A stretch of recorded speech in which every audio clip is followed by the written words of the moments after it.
are you listening to? Straight Talk with Kim and Carolyn.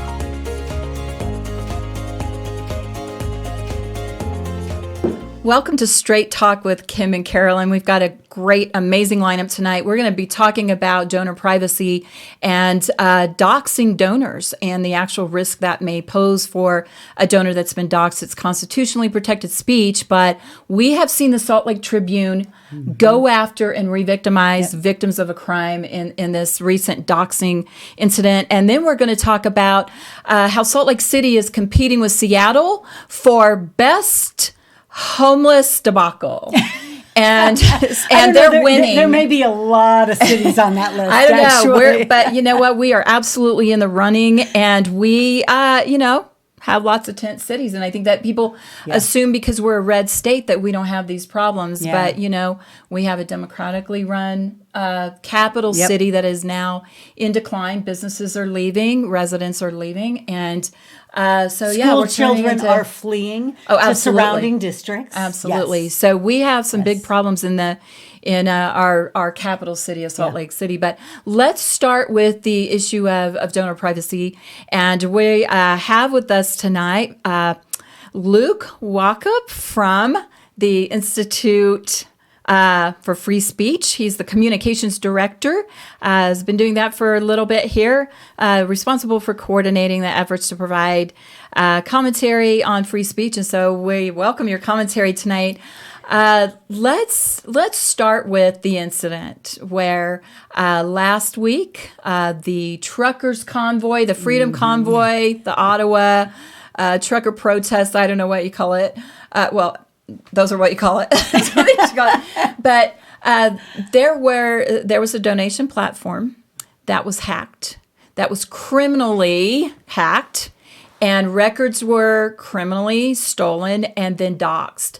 And instead of having our primary state-run media sympathetic to the fact that these people are now exposed, may have some personal, physical, professional, social risk now, some real exposure. Which, let's be honest, shouldn't even be there.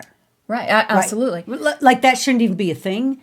It is. It's been created. Right. And so the media, instead of making this a crime story sympathetic about victims of crime, they went after, I'm going to say the name, as Brian Schott, went after donors demanding to know and questioning why they chose to donate to this effort.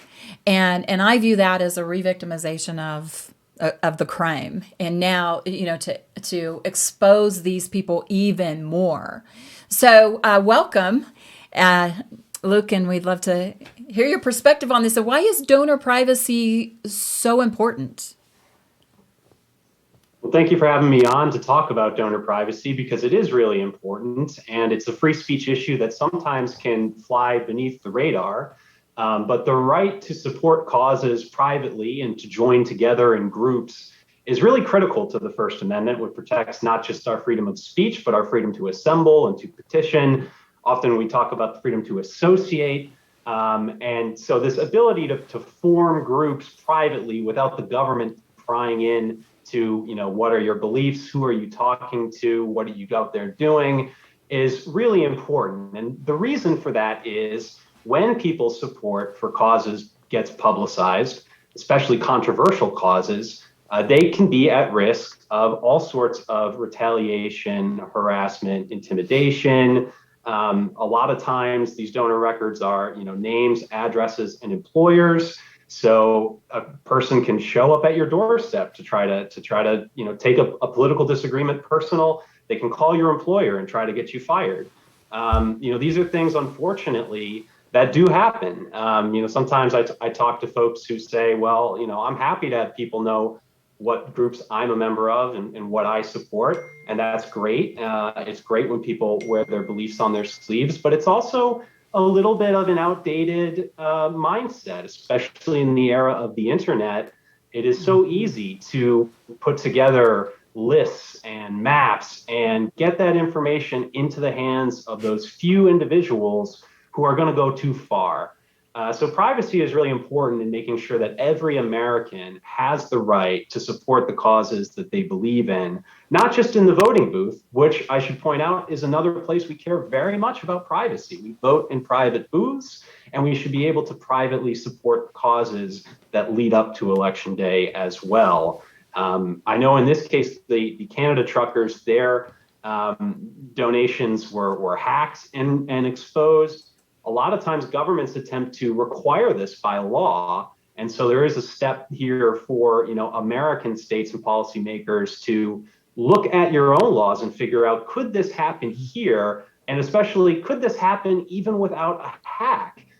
Because a lot of times, politicians love to know who is out there funding groups that criticize them, that advocate for policies they oppose. And it's really important that we protect the average citizen from the overbearing pressure that can come from government, from the media, from social media, when they're just exposed and thrown to the winds like this. So the act of the hacking alone really is, that is a frightening thing, and it seems to happen too frequently. Also seems to happen, as Carolyn has pointed out, seems to happen with more issues on one particular side of the aisle. But there's also this, the fact that the media went after these people, that went after victims of crime, that the chilling effect that not only the doxxing had, but that the media was now calling them and confronting them on their donation. How evil is Brian Schott? Just kidding. We're not going what there. do you think about that? That the media then capitalized and exploited that situation that really then can bring even more exposure to these people. Yeah, and that's, that is the concern, is that they are going to give even more publicity to individuals who often donate very small amounts. We have seen reporting on donors that gave less than $100 to this protest, where reporters are publishing their name, asking them, why did you give? Even calling their employer for comment at times. A lot of businesses don't want to have, a news van parked out front all the time. A lot of people don't want, their parents to be asked questions, or their community members. They don't want to be harassed. That is a real concern I think reporters have to take seriously. Is this donor that I am trying to, publicize and tell the world their story, is this actually an influential, powerful person who needs to be held to account in the way that the press seems to think that they're doing? They're always speaking truth to power. A lot of times it seems like they're speaking power to truth, yes, or at least speaking power to the powerless. Yeah. And when you have, a $40 donor getting harangued, to me that seems like, is that really the most valuable use of, the whether it's the time on your news broadcast or the inches in your paper? It just doesn't seem like a news story, and it can lead to harassment. So it's really concerning to see journalists consider even the smallest donors fair game for really deep investigative types of reporting. Well, and I've noticed in recent years, it seems as though, you talk about this hardly being a story or not really newsworthy, right? But I read entire articles about Twitter wars. Right? I feel like we've gotten to this place where the basest among us is determining what we're reading in the newspaper and discussing. And have you seen kind of these violations, really, these leaks, these hacks, and the media jumping on them in order to expose people that they may not agree with? Are you seeing this more frequently in recent years, or do you think it's been a pretty consistent problem since the advent of the internet? And are they working together? Is there a doxing industrial complex? Well, I think the internet and social media did change a lot. I mean, it made it so much easier to turn this information into, a battle plan, for lack of a better term. When we think about donor disclosure or donor exposure laws in the U.S., the place where these have most longest been in effect are donations to political candidates, political parties, political groups like that. that generally, people don't, those laws are not super controversial because it's a contribution to an elected official who's going to be wielding the power of government. But those laws, were created in the 1970s on the federal level, and most of the states are not that much older and many younger. At that time, if you wanted to access that information, you would have had to have traveled to a government building and gone through all those records. And that made it difficult, and it focused, the attention of people who did go in and investigate that stuff on the big donors and the really questionable stuff.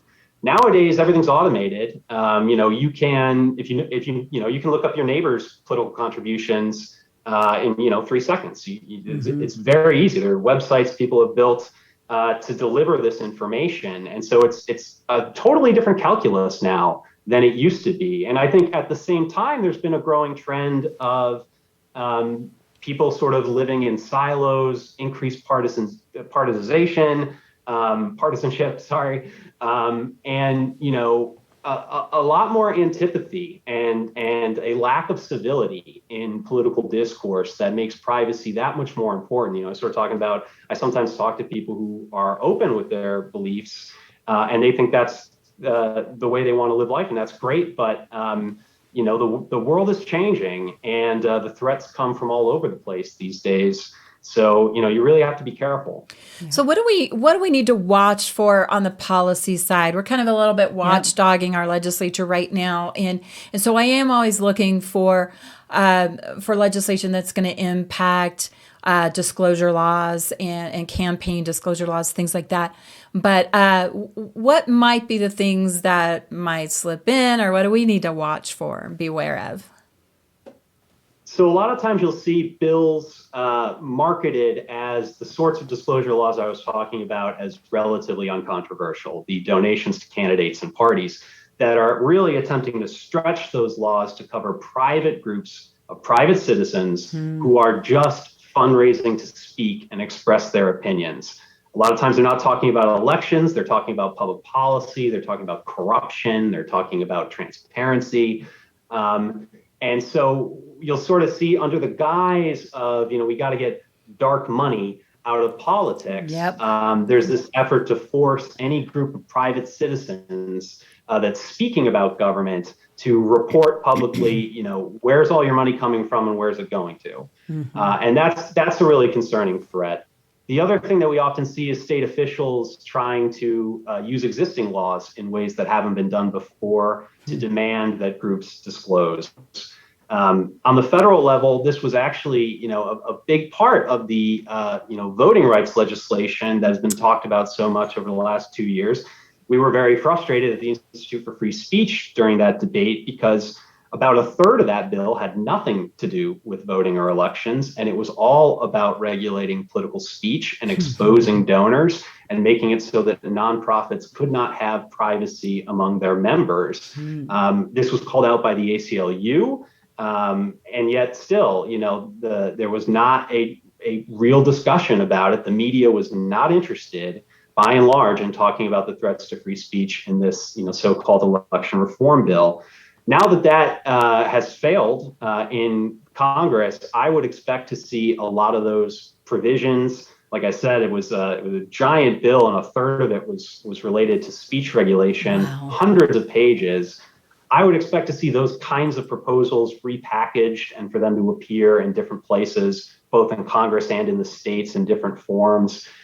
Because disclosure is a tool for silencing people. Yeah. That is why politicians so often want to do it. They think, if I can force this group that's criticizing me or standing in the way of my agenda to expose everyone who gives them money, then the harassment campaigns can start and they will shut up and they will lose funding and go away.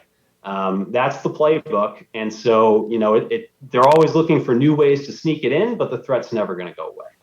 Yeah. So one, I think, last final question I have for you, and that is, what can we do as a state maybe to kind of hedge up those protections, right, around privacy and donor privacy generally? Yeah, we definitely want to take a close look at campaign laws to make sure that you're only disclosing money that's going to candidates and parties and political action committees. You want to make sure that things like ethics laws and proposals are not sneaking some of this stuff in. Mm-hmm. Ethics laws should govern the behavior of people in government, not people not in government. But of course, there's always an effort to try to sneak it into that label. I'd say anytime you hear buzzwords like dark money, transparency, and transparency is a great thing, but transparency is for the governments. Right. People have privacy, and that's the important line to always draw. I love that. Transparency is for the government. The citizens have privacy. Right. Yeah. Well, thank you so much, Luke, for joining us. And where can people follow the work of the Institute for Free Speech, social media accounts? Yeah, well, you can check out our website. It's ifs.org for Institute for Free Speech. You can also check out you can follow us on Twitter at Inst Free Speech, INST Free Speech. That's probably the best way to check us out. We have a daily media update that goes out. You can also sign up for just press releases for big news from us. Thank you for having me on. Thanks for your work. Thank you so much. All righty. Next up, we have Michele Steeb, who has an extensive background in homeless services policy direction. She's got, just a rich history of, she's worked with the prison board, I believe it was, and worked for in California with Governor Jerry Brown, which there is a nexus between prison services and reform and our homeless problems. But we have Salt Lake City that, believe it or not, our tent cities are rivaling Seattle and Portland and all of these other democratic stronghold cities. And I think people don't expect that we have this in Salt Lake. Well, and let me just be clear on one thing. That was all cleaned up a few years ago when we had a strong Speaker of the House who risked all of his political capital to actually do that. And it fell apart when other people were put in charge and he stepped away. I mean, let's just be clear why we are where we are. But here's really the issue is homelessness is suffering. And it's such a tragic loss of human potential and human dignity. And so this was one of my favorite areas that I legislated on when I was serving in the House. And so we're going to bring Michele Steeb in. She is also author of Answers Behind the Red Door, Battling the Homeless Epidemic. Welcome, Michele. Thank you so much. Look forward to having this discussion with y'all. You bet. So one thing I learned was behind all of our homeless services policy was a paradigm, an ideology, but that actually found itself into congressional law that is called the Housing First Initiative. Can you share with us? That sounds so nice. Yes. Housing First. Housing First Initiative. It just sounds nice, but really what does it do? And why does it just perpetuate that human suffering? Well, what's most important, I think, is not just what it does, but who it was designed for. So Housing First was designed in the 90s for a very small, specific, narrow segment of the homeless population, then called the chronically homeless. They were largely people struggling with very severe mental illness, addiction, living on the streets in New York. And the idea was, how do we get them off the streets as quickly as possible, because they're a danger to themselves, they're a danger to the community, they're costing us a lot of money. And the idea was to put them into housing as quickly as possible with no barriers, meaning don't require sobriety, don't require them to engage in any services, don't require accountability. Because if you do that, again, for this segment, they will likely not accept the housing. So this was tried in New York. It had some success, though I will say mostly looked at as short-term success. In 2008, it was introduced at HUD, at the Department of Housing and Urban Development, as an intervention for the chronically homeless. So the federal government brought it in. It was actually under George W. Bush. And again, it was designed for this very narrow segment. One of the things I did in my book was to say that I created a bell curve, because a lot of people think that the chronically homeless, the street homeless, it's the majority of the homeless population, because that's who we see. That's who we see at the exits of freeways. That's who we see on our city streets. That's actually only 10 to 20% of the entire homeless population.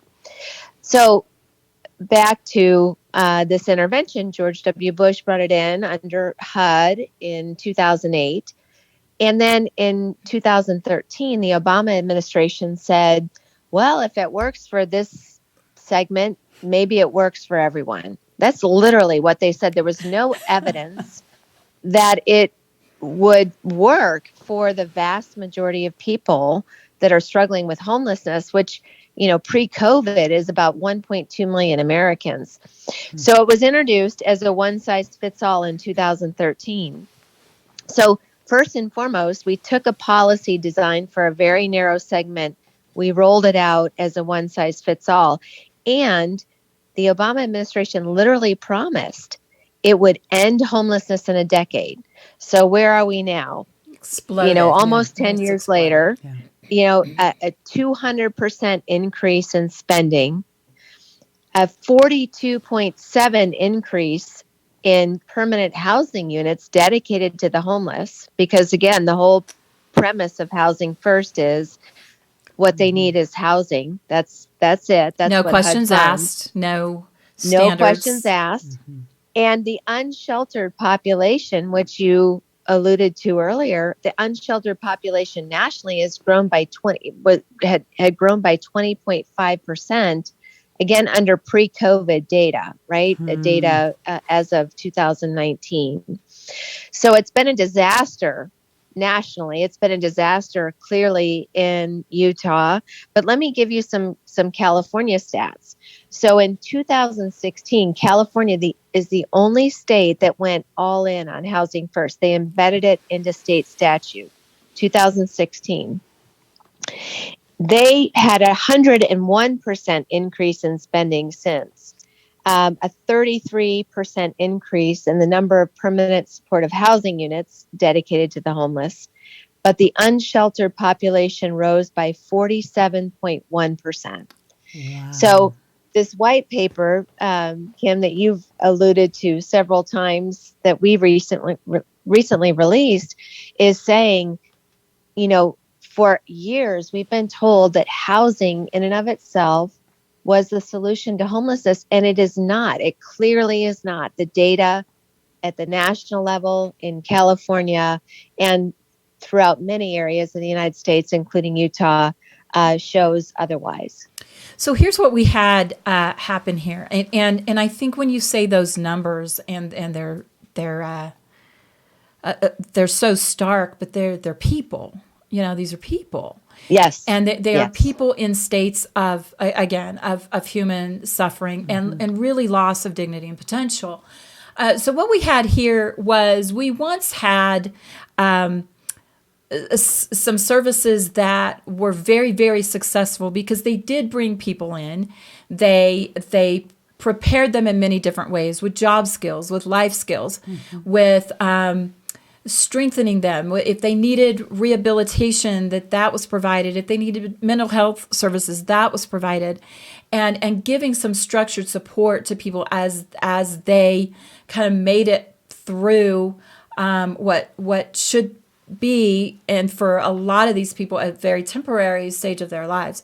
But once Housing First came in, we saw, I think the number is 27 out of our 30 services in Salt Lake County basically put out of business in favor of these 90-day vouchers. And our Utah legislature performed a couple of significant audits around 2017 and 2018, found data was out the window. But what we knew to be happening, because we had lots of these stories, is our homeless services would give the 90-day voucher and say, yay, look at us. We gave a voucher and that's a success. But what would happen at day 91 was the person who got no help, no support, because you couldn't ask of the person. You couldn't impose it. You couldn't require it. So day 91, the person who has no job training, didn't get clean maybe, now they have an eviction. Yep. And which makes it exponentially harder for them to get future housing. But they would come back into the road home, into some of our homeless services, back into the front door, get labeled as a new client with a new ID. And then they would say, look at us. Look at how many vouchers we give away. We're putting people in housing, and yet they just keep coming, so we need more money. Yep. And the lack of data was hiding this revolving door, and the audits demonstrated that no integrity in the system, and they weren't tracking people. So, in our effort to change that, there has been absolute resistance over the years to track anything and to collect any data from these service providers. Absolute resistance. Yeah, in fact, the only metric for quote unquote success that HUD requires under Housing First is once you place an individual into it's a lifelong house, right? A lifelong house. It may be an apartment unit, but it's a lifelong unit without any services, without funding any services, without requiring any sort of work training, engagement in healing what led you to homelessness, a lifelong unit. The only metric that they're measuring, that they're required to measure, is did someone stay in that permanent housing unit for 6 months? That's it. At the program that I ran for 13 years, a program for homeless women and children, we were tracking things such as, did someone engage in employment training? Did they engage in counseling to address, the underlying issues that led them to homelessness? Were their children going to school on a regular basis? Did they move from public support, public dependence to earned income? Did they start a savings account, right? Did they have a budget? Did they increase their life skills? The only measurement now under this Housing First policy is, did someone stay in their permanent housing unit for 6 months? It's ridiculous. And exactly what you said, there's no tracking recidivism, right? So when someone falls out of that system, which they often do, we all know from, being on the streets and being on the front lines, we see this, but there's no tracking of those people. So it's a smoke and mirrors issue. Mm-hmm. And what I'm super excited about in terms of this white paper is to present HUD data. This is HUD data. This is not our data. This is HUD data that shows what a disaster, what an epic failure Housing First has been, again, at the national level, but also in California, that went all in on Housing First in 2016. It is unequivocally a failure as a one-size-fits-all approach. And one of the obstacles that we had here was this belief or understanding that if we accepted any HUD funding at all for homeless and transitional services, then all of our programming had to adopt those same standards. And that's where we ended up dropping off a lot of the, similar to the program that you ran. We have a place called the Other Side Academy, which is a phenomenal program of taking people from a place of dependency to self-reliance and prison history as well. And their lives are completely turned around through that program. Well, and part of that is because of this Housing First initiative, they couldn't get referrals for clients, residents, whatever you want to call it. So they ended up going straight to judges and saying, send us good, send us good candidates. And so they're really like two that are hanging by, hanging on the private side. But the public side is absolutely a disaster. Yeah. So it doesn't work. And yet we've tied ourselves to this, and there's a congressional piece that we just can't really, Congress needs to change that. HUD needs to change that at the federal level.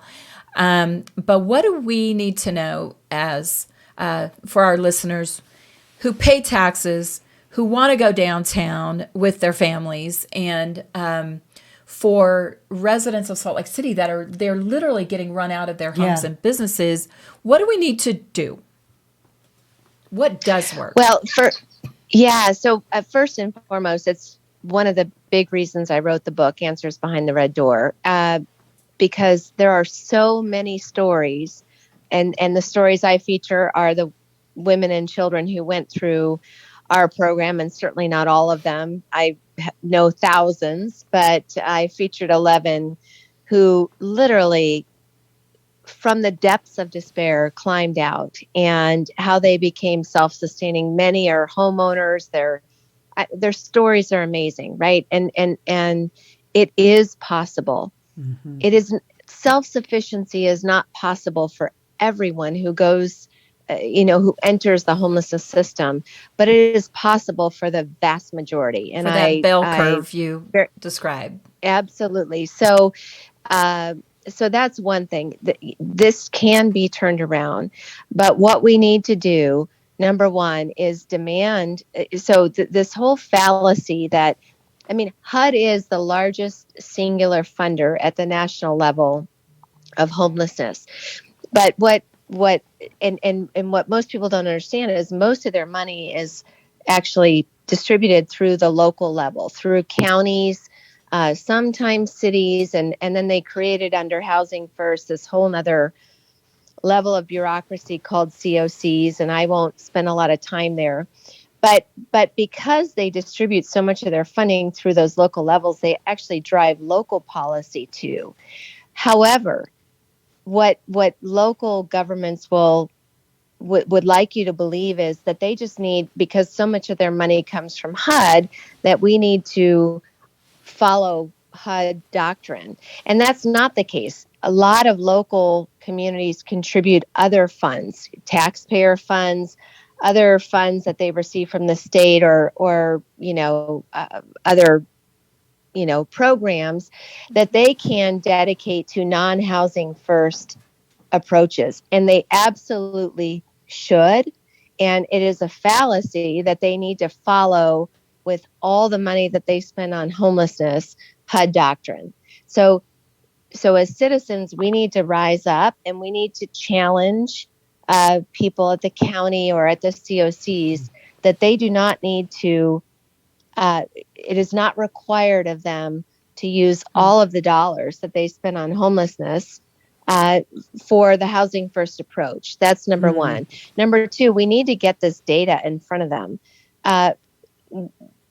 What you may not know, and I know you have interviewed Dr. Marbut, but he USICH released a report back in 2019 showing the failure of Housing First. The Biden administration, actually they released it, in 2020. It was using 2019 data. The Biden administration this past summer hid this report. They literally made it disappear. We at Texas Public Policy Foundation have the report up. They can, people can Google it. You need to look at that data. That is, again, it's HUD data. Yeah. It shows the epic failure of this, approach as a one size fits all. But in this white paper that we just released, it also shows the California data, again, HUD data. But as California adopted Housing First itself, what a failure it's been in California. So these politicians need to see this data because it's been hidden. It is not either in our case, it's new data, or in the case of the USICH report released in 2020, it has now disappeared from the public eye. And we all know why it's disappeared, but it's still available. And these elected officials need to see this data. I would say number three, and you've said it many times throughout this program, these are people who, no one grew up saying, I cannot wait to be addicted and live on the streets. Mm-hmm. I can't wait to grow up and do that. That no one said that. These are people who have vast potential, who have gone astray, and it is our obligation to help them find a path to becoming, full, to realizing their full potential, to becoming all they were intended to be. But they don't have, when they're mirrored in addiction and mirrored in mental illness, there's actually a disease called anosognosia, which says that they have a deficit of self-awareness, and they have that. And so we can't expect them to know that they're inflicted with these diseases, and we can't expect them to seek help. We have to help guide them to that place. And it's the compassionate thing to do.